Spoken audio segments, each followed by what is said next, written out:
Cheers guys, welcome back to another video. And today we're gonna go over the mirror technique. And this is an excerpt from a book called The Magic of Believing by Claude Bristol. It's an old school book. And we're just gonna get right into it. I've mentioned many times on the channel how speaking your affirmations into the mirror, looking at yourself in the eyes, how that can be such a powerful practice. And we're going to go over this part of the book to share this idea. So, many years ago, I was the guest of a very wealthy man who owned many patents for logging and sawmill machinery. He invited a number of newspaper publishers, bankers, and industrial leaders to his suite in a prominent hotel to explain a new method he had devised for mill operations. Liquor flowed freely, and soon the host himself was very much intoxicated. Just before dinner was served, I saw him stagger into his bedroom and pull himself up abruptly before his dresser. Thinking that I might help him, I followed him to the door of his room. As I stood there, he grabbed the edge of the dresser top with both hands and stared into the mirror, mumbling as a drunken man sometimes does. Then his words began to make sense, and I moved back a little to watch. I heard him say, "John, you old son of a gun. They tried to get you drunk, but you're going to fool them. You're sober. You're sober. Cold sober. This is your party, and you've got to be sober." As he kept repeating these words while continuing to stare at his reflection in the mirror, I noticed a transfiguration taking place. His body was beginning to become more erect, the muscles of his face were tightening, and his drunken look was disappearing. The whole performance was over in perhaps 5 minutes. In my experience as a newspaperman and a police reporter, I had observed many drunken people, but never had I seen such a rapid change. Not wanting him to know I had observed him, I made for the bathroom. When I got back to the dining room, I found our host at the head of the table. While his face was still a little flushed, to all appearances, he was sober.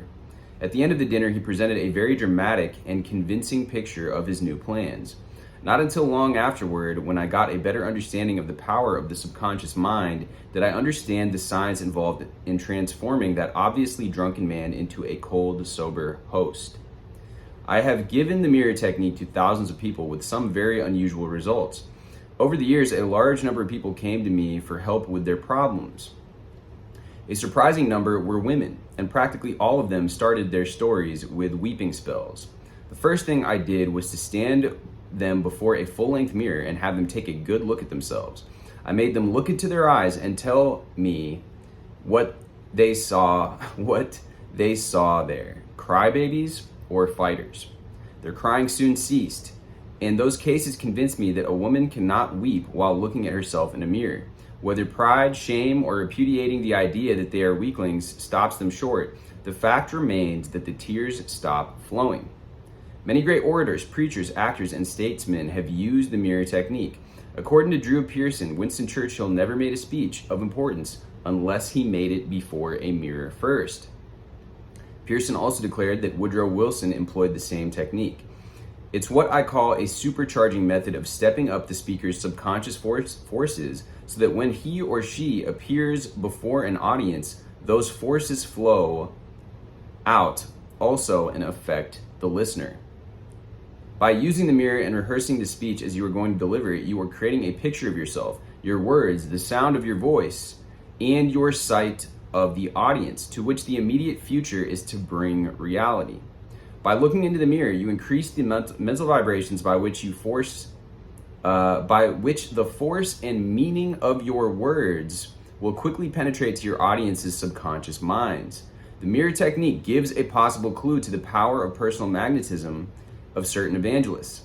I knew Bill Sunday in his heyday and often heard him preach, but in those days, knowing little about this mind stuff, I was puzzled as to how he and other great evangelists were able to influence people to such a remarkable degree.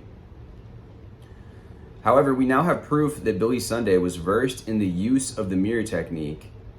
And so these are obviously people from back in his time. And he's talking about So he has a couple of stories here. Early on, one of the most outstanding insurance salesmen in America accepted the science of belief. He told me that he never called upon an important prospect without first giving his sales presentation in front of a mirror, and his sales were phenomenal. Every salesman has heard the statement, if you can convince yourself, you can convince the other fellow, which is basically true.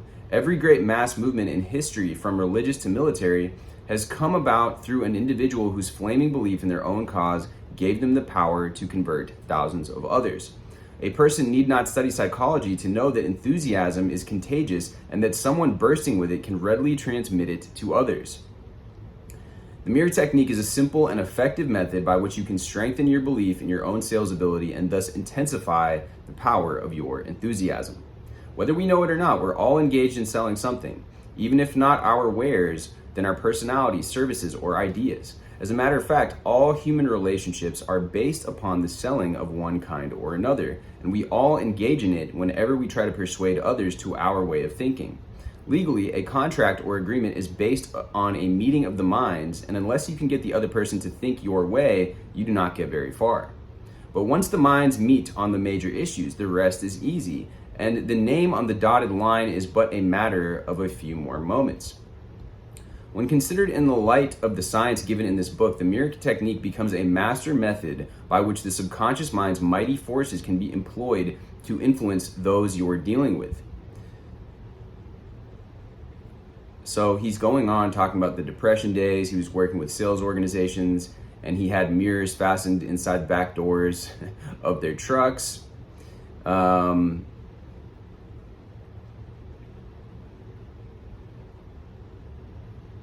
They've seen it in effectiveness in sales teams. And he's talking about how he would use these and all the success stories that he's had with this.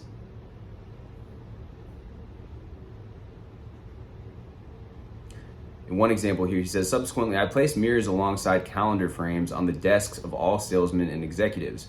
The startling thing about it was that during the worst of the Depression days, the salesmen, and I mean all of them, tripled and quadrupled their incomes, and they maintained their progress ever since.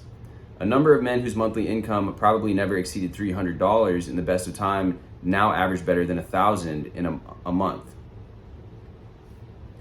So now, to outline the technique, stand in front of a mirror. It need not be full length, but it should be large enough so that you can at least see your body from the waist up. Those of you who have been in the Army know what it means to come to attention. Stand fully erect, bring your heels together, pull in your stomach, keep your chest out and your head up. Now breathe deeply 3 or 4 times until you feel a sense of power, strength, and determination. Next, look into the very depths of your eyes. Tell yourself that you are going to get what you want. Name it aloud so that you can see your lips move and hear the words uttered. Make a regular ritual of it. Practice doing it at least twice a day, mornings and evenings, and you will be surprised at the results. You can augment this by writing with soap on the face of the mirror any slogans or keywords you wish, as long as they're the key to what you will have visualized before and want to see in reality. Within a few days, you will have developed a sense of confidence that you never realized you could build within yourself. If you're planning to call on an exceptionally tough prospect or are proposing to interview the boss whom you have previously feared, use the mirror technique and keep it up until you are convinced that you can make the proper presentation without any trepidation. And if you are called upon to make a speech, by all means practice before a mirror. Gesticulate, pound your fist on the palm of your other hand to drive home the arguments. Use any other gestures that come naturally to you. As you stand before the mirror, keep telling yourself that you are going to be an outstanding success and that nothing in this world is going to stop you. Does this sound silly? Don't forget that every idea presented to the subconscious mind is going to produce its exact counterpart in objective life. And the quicker your subconscious gets the idea, the sooner your wish becomes a picture of power. Certainly, it is not good business for you to tell anyone of the devices you employ because scoffers might ridicule you and shake your confidence, especially if you are just beginning to learn the science. Much has been written about the power of the eyes. The eyes are said to be the windows of the soul. They reveal your thoughts. They express far more than you imagine. They permit others to get your number, as the saying goes. You will find, however, that once you start this mirror practice, your eyes will take on a power that you never realized you could develop. Something the writers have referred to as a dynamic or fascinating power. This will give you that penetrating gaze that makes others think you are looking into their very souls. Sooner or later will come an intensity to bespeak the intensity of your thought, which people will begin to recognize. Emerson wrote that every man carries in his eye the exact indication of his rank. Remember that your own gradation or position in life is marked by what you carry in your eyes. So develop eyes that bespeak confidence. The mirror will help you. The mirror technique may be used in different ways and with very gratifying results. If you have poor posture or are slovenly in your walk, you will find that practice before a full-length mirror will work wonders. Your mirror shows you the person others see when they look at you, and you can fashion yourself into any kind of person you would like them to see. It is said that if you act the part, you will become the part. And here again, there's no better way than rehearsing your act before the mirror. Vanity has no part in this science. Consequently, don't use the mirror in a supercilious manner, but use it to build yourself into the person you wish to be. If some of the world's most outstanding men and women use this mirror technique to build themselves and increase their influence over other people, surely you can use it for your own special requirements. Much has been written about intuition and hunches. Some psychologists claim that the ideas which come to us intuitively are not something out of the blue, but arise as a result of our accumulated knowledge or as echoes of something we may have seen or heard before. So he's talking about the subconscious here. Okay, so then he ends the chapter talking about intuition. So this technique, I've used this technique. I mentioned before that when I was doing sales, I actually used this technique. And even before that, I had done this technique. I'd experimented with this, and I can attest to its power as well.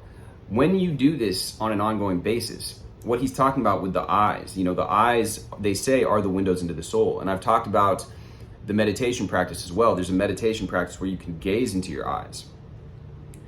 But the idea of like the things that we've been talking about, whether you want to, the robotic affirmations that you have, the power statements, the phrases, the story, that narrative that you're beginning to tell yourself, if you look into the mirror and begin to adopt the physiology, the manner, the cadence with which you're speaking, the confidence with which you're speaking, and you begin to embody it, you begin to see what it looks like as embodied. And this is like what I've talked about with DJ on the channel in the interview that we had, where it's like true becoming, true manifestation is embodiment.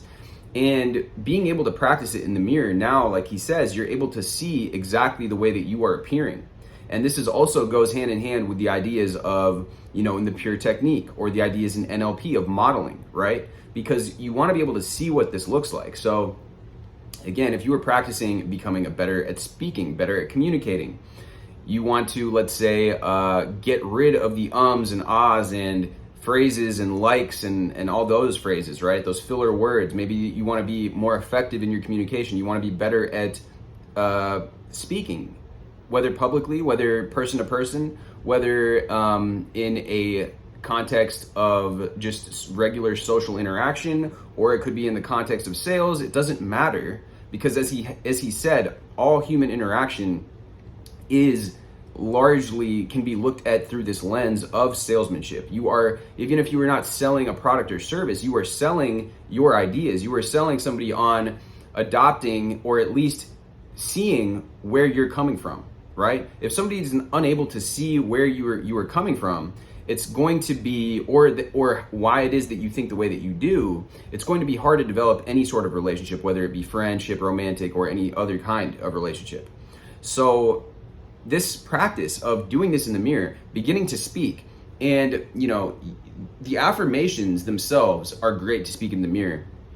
I think that what you'll find if you begin to practice this is you will begin to engage in more of this contemplation technique, or the affirmations will take on an entirely new narrative, And you can also record yourself into the phone. Now that we have our phones here, our smartphones, you can speak into the phone while you look at yourself in the selfie camera. And that way you also have a recording of it as well. But what you can begin to do is speak your affirmations, but then as you're speaking your affirmations, allow your mind, because what happens when we're talking about, let's say that we've been manifesting that we're becoming luckier.